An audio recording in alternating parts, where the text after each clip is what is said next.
stage is set for the conference finals, and it's time to dive into the thrilling clash in the Western Conference.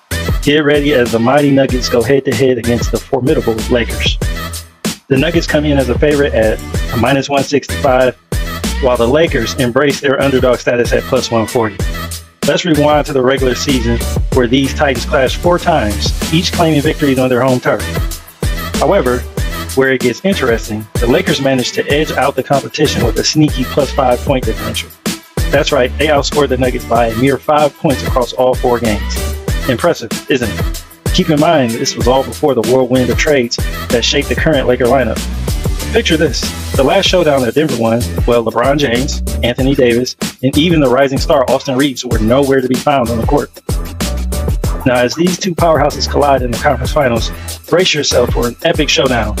Will the Nuggets maintain their favored status and showcase their dominance? Or will the underdog Lakers defy the odds and unleash their hidden potential?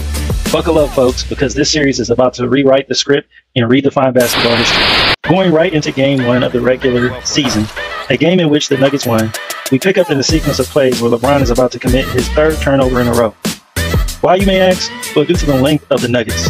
With Gordon on LeBron and Jokić on AD, the Lakers' LeBron AD pick and rolls was being swarmed.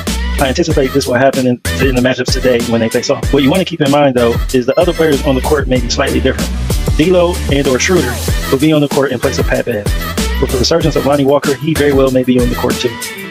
D'Lo will add some spacing, which may open up some lanes for LeBron on this pick and roll, but the length of Gordon and Jokić will disrupt this action.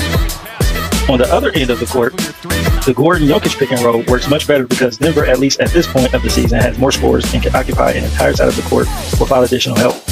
Having Jokić initiate the pick and roll pulls AD away from the basket, who's arguably the best rim protector in the league. So if Jokić wants to flip a quick pass to Murray, he could, and he would have an open driving lane. LeBron has to either defend the lob threat of Gordon or help AD. Tough decision. In comparison to the Lakers pick and roll, all Denver players had eyes all on LeBron. On the flip side, the Lakers players are locked into their man. This is easy money for Jokić. Just be ultra aggressive going to the cup. In the second game, Lakers did less LeBron AD pick and roll and settled for more one-on-one play. And this seemed to work better.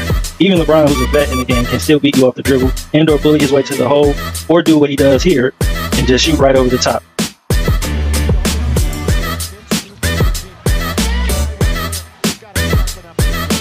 On the flip side, they're doing the same thing on D, letting AD guard Jokić one-on-one and living with the outcome. And the result here is cookies.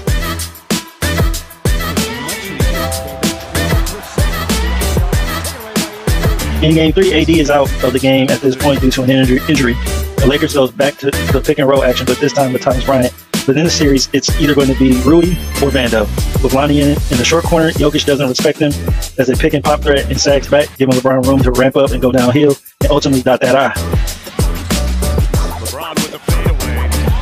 He's working on all the cylinders. Follow that up with another very high pick and roll that puts Jokić on an island to defend Bron coming downhill, needless to say, but that's a bucket. Follow game plan, discipline, and take it personally. Well, they went right at him right there in pick and roll action. This is why I'm picking. Be sure to head to thestrategist.com Thursday, where I will make my picks and bets for the series. Also subscribe to my YouTube channel to not miss my breakdown of the Eastern Conference Finals tomorrow.